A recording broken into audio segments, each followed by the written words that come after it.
Bonjour, à capsule méthodologie numéro 7, nous allons voir qu'il faut protéger les informations personnelles et comment on protège les données informatisées. Tout d'abord, la protection des informations personnelles. Que signifie respecter la vie privée des individus? D'après l'article 9 du Code civil, chacun a droit au respect de sa vie privée. Ce respect concerne principalement l'état de santé d'une personne, sa situation sociale, ses relations affectives ou sexuelles, sa religion, ses opinions politiques, etc. Comment protège-t-on les informations personnelles? Les professionnels sanitaires et sociaux détiennent des informations concernant la vie privée des individus. Ils sont donc soumis au secret.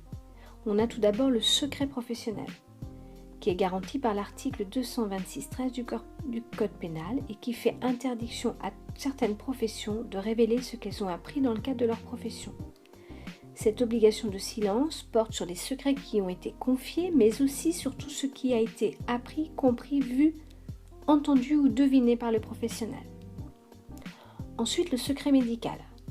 Toute personne prise en charge par un professionnel, un établissement, un réseau de santé ou tout autre organisme qui participe à la prévention et aux soins a droit au respect de sa vie privée et au secret des informations le concernant. C'est ce que l'on appelle le secret médical. Il est garanti par l'article L. 1110-4 de la loi du 4 mars 2002 relative aux droits des malades et à la qualité du système de soins. Et enfin, le non-respect du secret professionnel ou du secret médical entraîne des sanctions judiciaires ou professionnelles. Les informations personnelles qui sont collectées peuvent être informatisées, ce qui permet de renforcer la qualité des informations médico-sociales et ainsi améliorer la qualité des services qui sont rendus à l'usager. Cependant, ces informations doivent faire l'objet d'un encadrement technique et juridique particulier. Pourquoi faut-il protéger les données informatisées personnelles?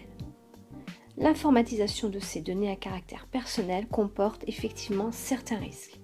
Tout d'abord, la modification non désirée des contenus. Dans ces cas-là, ne sont plus intègres. Ou encore un accès illégitime aux données, alors connues de personnes qui ne devraient pas les connaître. Ou enfin, une utilisation illicite de ces données. L'usage ou la collecte de certaines données sont interdites par la loi. Mais alors, comment protéger les données informatisées personnelles? Il existe la Commission nationale informatique et des libertés qui a été créée le 6 janvier 1978. Elle permet d'informer les usagers de leurs droits. On a droit à un accès, à une rectification, à une opposition des données qui nous concernent. Elle permet de garantir le droit d'accès des usagers aux données. Elle permet d'autoriser la création de fichiers informatisés. Elle permet de recenser tous les fichiers informatisés qui existent. Elle permet de contrôler l'utilisation des données informatisées. Et enfin, elle réglemente les pratiques en établissant des normes de sécurité. On peut également protéger les données informatisées techniquement. Par exemple, restreindre l'accès aux données en utilisant des mots de passe, des cartes à puce, des verrouillages. On peut également rendre plus difficile la lecture des données en les codant, en les anonymant, en les chiffrant, etc.